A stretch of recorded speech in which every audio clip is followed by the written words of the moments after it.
Hello friends, very very good morning. Welcome to study Niketan. Study Niketan में आज हम करेंगे 20 अप्रैल 2020 के बेस्ट करंट अफेयर। तो आप पूरा वीडियो ध्यान से देखिए।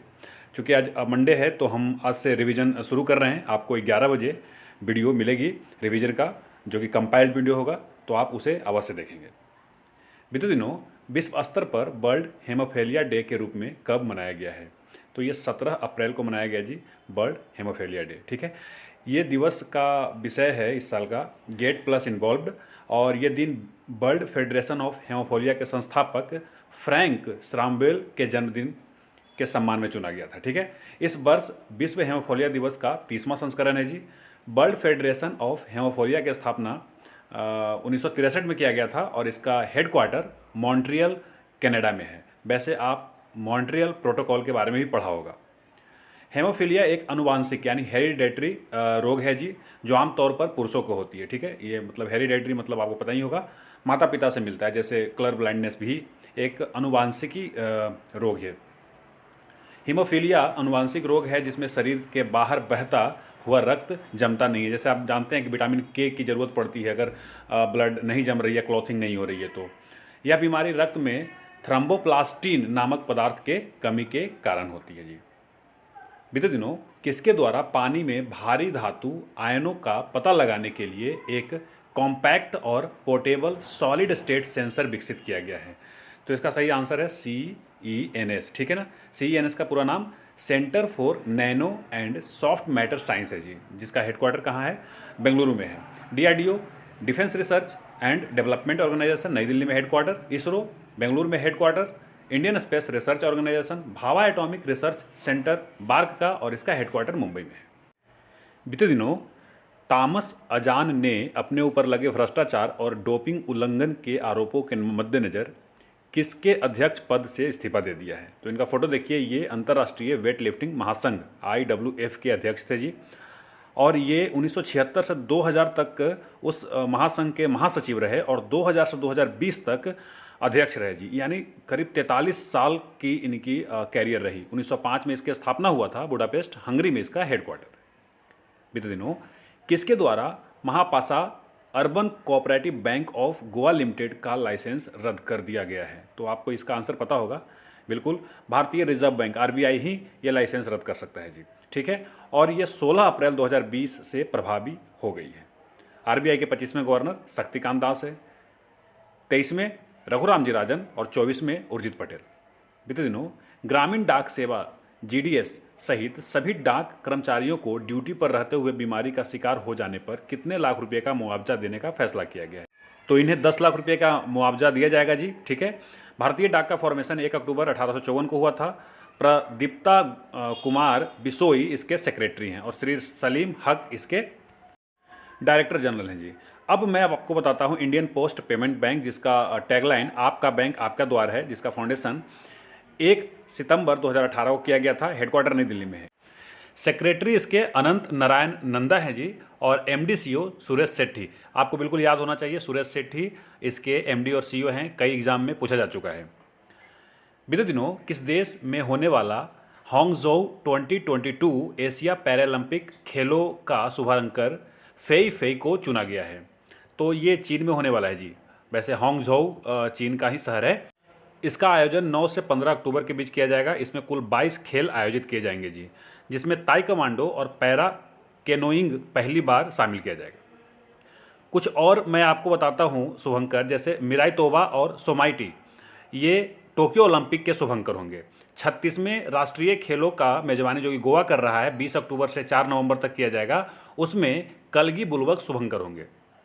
भारतीय रिजर्व बैंक ने चल निधि समायोजन सुविधा LAF के तहत रिवर्स रेपो दर RRR में कटौती कर इसे 4% से घटाकर कितना कर दिया है? तो इन्होंने 25 बेसिस पॉइंट घटाया है जी, यानी 3.75% कर दिया है। इसके साथ ही इन्होंने रिवर्स रेपो रेट के अलावा रेपो रेट में कोई बदलाव नहीं किया। रेपो रेट 4.4% रहेंगे, जबकि MSF और बैंक दर 4.65% रहेगी। देखिए, बैंकिंग संबंधित कुछ टर्म्स हैं, जैसे LAF, RR repo rate, reverse repo rate, bank rate, SLR, CRR, MSF, ये सब का डिफिनेशन आपको पता होना चाहिए। अगर पता है तो आप कमेंट बॉक्स में लिखिए, नहीं तो मैं इस पर एक छोटा सा वीडियो 5 मिनट के बना दूंगा अगर आप बताएंगे तो। बीते दिनों RBI ने ऑल इंडिया वित्तीय संस्थानों AIFI जैसे नाबार्ड, सिडबी, NHB को विशेष पुनर्वित्त सुविधा के रूप में कितने करोड़ रुपए के आवंटन की घोषणा की है। तो ये आवंटन 50,000 करोड़ की किया जाएगा जी, ठीक है। वो 50,000 करोड़, कुछ नाबार्ड को 25,000 करोड़ दिए जाएंगे और सिडबी को उसमें से 15,000 करोड़, और NHB जिसको नेशनल हाउसिंग बैंक कहते हैं उसको 10,000 करोड़ दिए जाएंगे। अब चलिए एक एक करके तीनों को देख लेते हैं। NABARD, national bank for agriculture and rural development, formation 12 जुलाई 1982 को, हेडक्वार्टर मुंबई में, और इसका चेयरमैन है जी डॉक्टर हर्ष कुमार भानवाला। सिडबी यानी small industrial development bank of India, formation 2 अप्रैल 1990 को किया गया था, लखनऊ में हेडक्वार्टर है, मोहम्मद मुस्तफ़ा इसके चेयरमैन हैं और MD भी।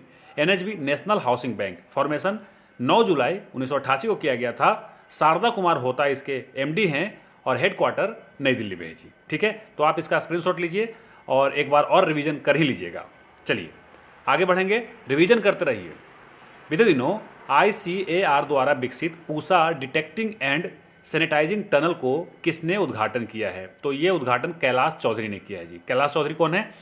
कृषि मंत्रालय में राज्य मंत्री हैं जी, जबकि कृषि कल्याण मंत्री हैं नरेंद्र सिंह तोमर, ठीक है ना। चलिए आपको राज्य मंत्री पता होगा। चलिए आगे बढ़ते हैं, ICAR के बारे में जानेंगे। Indian council of agriculture research, इसका motto agri research with a human touch है जी। प्रेसिडेंट नरेंद्र सिंह तोमर, जो भी इसके कृषि मंत्री होते हैं वो प्रेसिडेंट होते हैं। एस्टेब्लिशमेंट हुआ था 1929 में 16 जुलाई को, यानी प्री इंडिपेंडेंट बॉडी है। त्रिलोचन महापात्रा इसके डायरेक्टर हैं, हेडक्वार्टर नई दिल्ली में है जी। बीते दिनों किस मंत्रालय ने लॉकडाउन प्रतिबंधों से छूट मिलने वाली गतिविधियों की नई सूची जारी की है। तो ये सूची गृह मंत्रालय ने जारी किया है जी, ministry of home affair. Amit Shah ji इसके मंत्री हैं, गृह मंत्रालय के मंत्री कौन हैं? अमित शाह जी। आप मुझे गृह मंत्री मंत्रालय में राज्य मंत्री बताइए और साथ ही गृह सचिव भी बताइए, होम सेक्रेटरी। बीते दिनों किस मंत्री ने किसान रथ नामक मोबाइल एप्लीकेशन लॉन्च किया है। तो ये नरेंद्र सिंह तोमर जी हैं और इन्होंने ही इस मोबाइल एप्लीकेशन को लॉन्च किया है। ये कृषि कल्याण मंत्री हैं। इस एप्लीकेशन को राष्ट्रीय सूचना विज्ञान केंद्र यानी नेशनल इंफॉर्मेशन सेंटर द्वारा विकसित किया गया है। देखिए इसमें कुल 5 लाख ट्रक और 20,000 ट्रैक्टर है। ये द हिंदू की कटिंग में आपको दिखा रहा हूँ, हालांकि अलग अलग डेटा वेरी कर रही है, आप इस पर ट्रस्ट कर सकते हैं। बीते दिनों प्रख्यात RV वुस्कुटे का निधन हो गया। वे किस क्षेत्र से संबंधित थे। तो इनका फोटो देखिए, ये स्वतंत्रता सेनानी थे जी। ये भारत छोड़ो आंदोलन, जिसको अगस्त आंदोलन के नाम से भी जाना जाता है, क्विट इंडिया मूवमेंट के नाम से जाना जाता है, के हिस्सा थे जी। इन्होंने भूमि कानून पर कई किताबें लिखी, साथ ही राज्य के आदिवासी इलाकों में बंधुआ मजदूरी के रिहाई और पुनर्वास के लिए निरंतर काम करते रहे। तो ये एक प्रकार के समाज सेवी भी थे। चलिए तो आज के लिए बस इतना ही, आगे बढ़ेंगे और लेंगे जवाब सवाल 361 के। बीते दिनों अटल इनोवेशन मिशन, नीति आयोग और राष्ट्रीय सूचना विज्ञान केंद्र ने 13 अप्रैल 2020 को संयुक्त रूप से किस सॉफ्टवेयर को लॉन्च किया है। तो आप सभी ने बहुत शानदार आंसर किया है, बहुत सारे आंसर आए। कोलैब कैट इसका सही आंसर है जी। और चूंकि वीडियो थोड़ा सा लंबी हो गया तो मैं आज आप लोगों का आंसर डिस्कस नहीं कर पा रहा हूँ, ऐसे ही आंसर करते रहिए। आगे बढ़ेंगे और आज का सवाल लीजिए, सवाल 362। बीते दिनों कौन सा राज्य कोविड-19 मरीजों और क्वारंटाइंड लोगों की इम्यूनिटी को बढ़ाने के लिए एलोपैथी और आयुर्वेद का प्रयोग करने वाला देश का पहला राज्य बन गया है। गोवा, राजस्थान, बिहार, मध्य प्रदेश। तो आप इसका आंसर कीजिए। वीडियो पसंद है तो वीडियो को लाइक अवश्य करें। अब मुझे दीजिए इजाज़त, नमस्कार।